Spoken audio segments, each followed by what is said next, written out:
Hi everybody, it's Gemma, welcome back to Pampered Wolf and welcome to the third video in the brand new Best Of series that's running all the way through Christmas and New Year. Today is the turn of the setting powders and the finishing powders, and as per usual, I'm going to give you my ultimate favourite, and if that ultimate favourite isn't affordable and cruelty-free, I'm going to give you my favourites in those categories as well. So if you are new here, hi, my name's Gemma. I upload 2 to 3 videos a week here on YouTube. I'm also on Instagram. If you fancy checking me out over there, it's at Pampered Wolf, all lowercase, no spaces.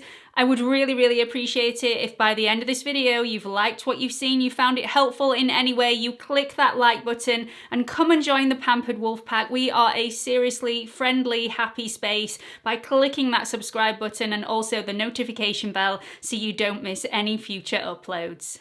So let's jump into setting powders. Now my setting powder of choice for underneath the eyes is the Pat McGrath Labs Skin Fetish Sublime Perfection Blurring Under Eye Powder, and I always have to look at the name on the back of the product because, I mean, who's going to remember all that? That is just the most long-winded name for a product I have ever heard in all my life.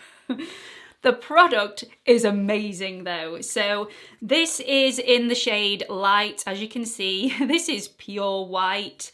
It does brighten underneath the eye, so there is a slight hint of colour in there, but I find that this really blends out beautifully and it's great for my skin tone. There are other shades within this range for you to choose from if your skin tone is deeper than mine. I just think this is amazing. This blurs everything out without drying the under eye.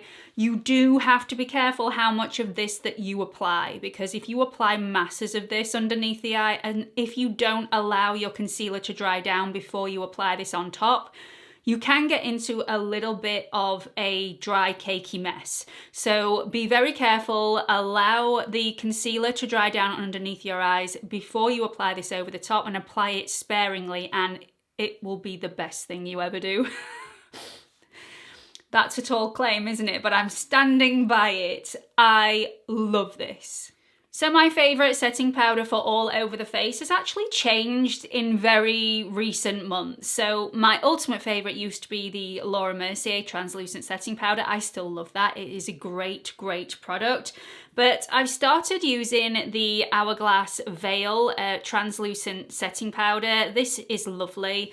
It really is beautiful. This is the mini and I've been using this now for probably a month or so and I am nowhere near finishing this. So if you do want to give it a go, highly recommend getting the mini first to see what you think of it. Obviously, it's a lot less value for money when you're talking about the product that you get versus the price.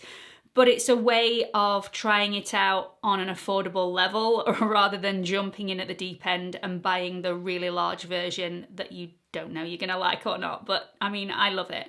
Absolutely love it. It's not white. It is a translucent powder, but it does have a little bit of a creamy tone to it. I don't feel like this changes the colour of my under eye concealer at all, or the colour of my foundation when I'm setting it, and that is definitely what I look for in a setting powder. I don't want anything to disturb the products that I've just placed underneath. I just want it to make those products last longer and look more beautiful. And that's definitely what this does, and it does it in spades. Gorgeous. So like I said in a previous video, Pat McGrath say that they don't test on animals in any way, shape or form, but they haven't provided enough evidence to the governing bodies to get the cruelty-free governing body's seal of approval yet. So I'm classing that as not cruelty-free at this stage, but Hourglass is cruelty-free and so are my next 2 picks. So if you're wanting to add a setting powder to your skin that's not completely translucent, it is going to add a little bit of coverage, and sometimes I feel like I need that, especially if I'm wearing a tinted moisturiser or something with a really low coverage. I sometimes feel that on those areas of discoloration, maybe I've got a little bit of scarring, I just need that little bit extra, but only in certain areas.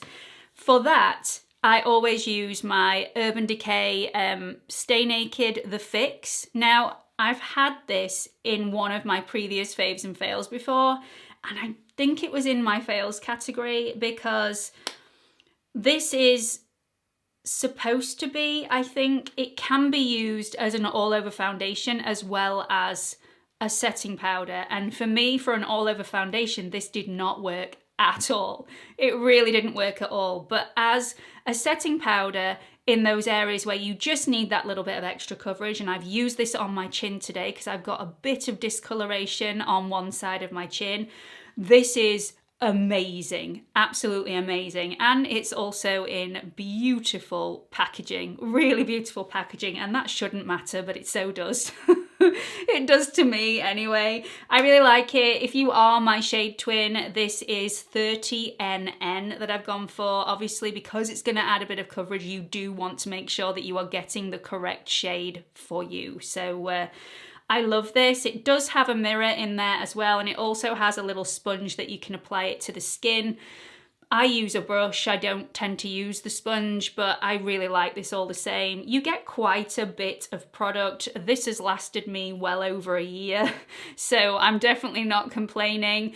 It would last a lot less if I was using this as an all-over foundation, but like I said, that just doesn't work for me. You may find it works for you though, so absolutely love this, and I get a lot more longevity out of my foundation and that little bit extra coverage. If you're after something affordable and also cruelty-free, my next pick is for you. So this is amazing. And when I first started my channel, this is the setting powder that I was using. And I still really like it.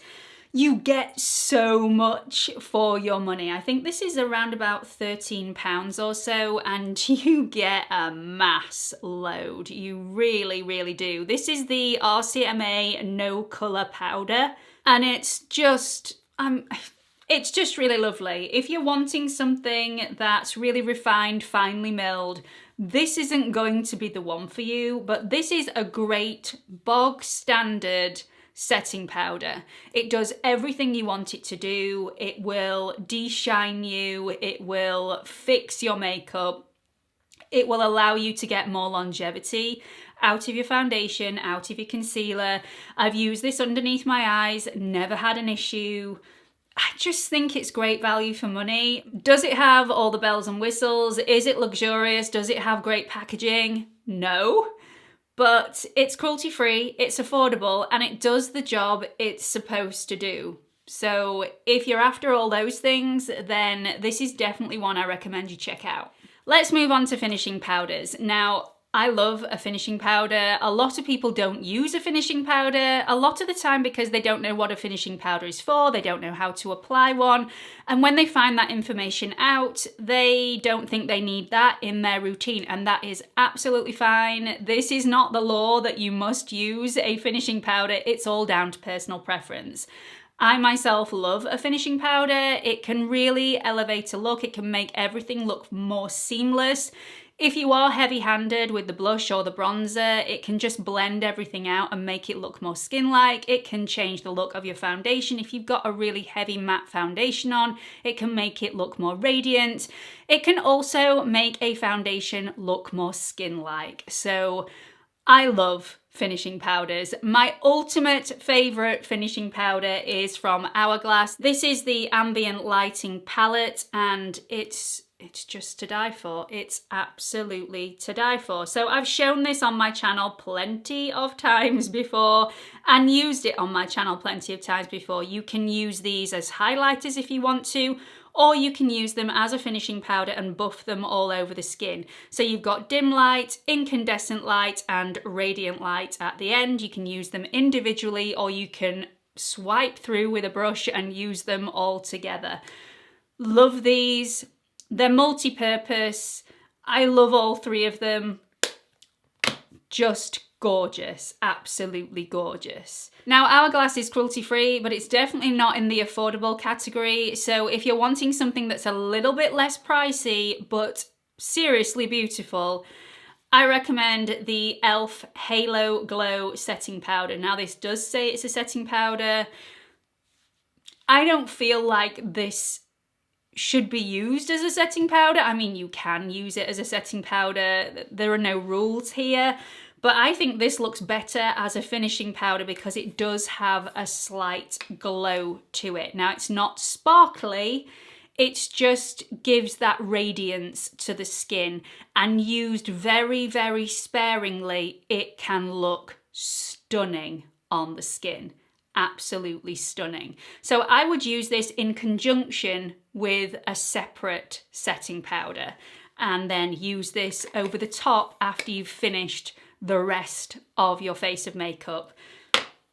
Just lovely, absolutely lovely. Now, if you're still unsure about whether you want to invest in a finishing powder, maybe you're not 100% sure that you know how to apply one accurately to your skin, please stay tuned, watch every single video in this series. There will be one coming up that may help you and may include some tips and tricks on some of the products that are featuring in all the individual videos. So I'm not wanting to give too much away, but there's definitely something coming up for you a little bit later on in the series. So I really hope you found it interesting hearing about all my favourite setting and finishing powders. Do let me know what you've thought about it in the comment section below. I will link all of the products in this video in the description box, so if you do fancy going shopping, the links are there for your use.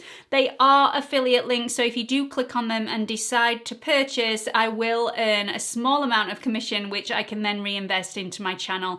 It seriously means the world to me when you do that. It helps a lot. So thank you ever so much for everybody that's done that already and who's thinking about doing it in the future. It really does make a difference. So thank you ever so much. Hope to see you all in the next video. Bye everyone.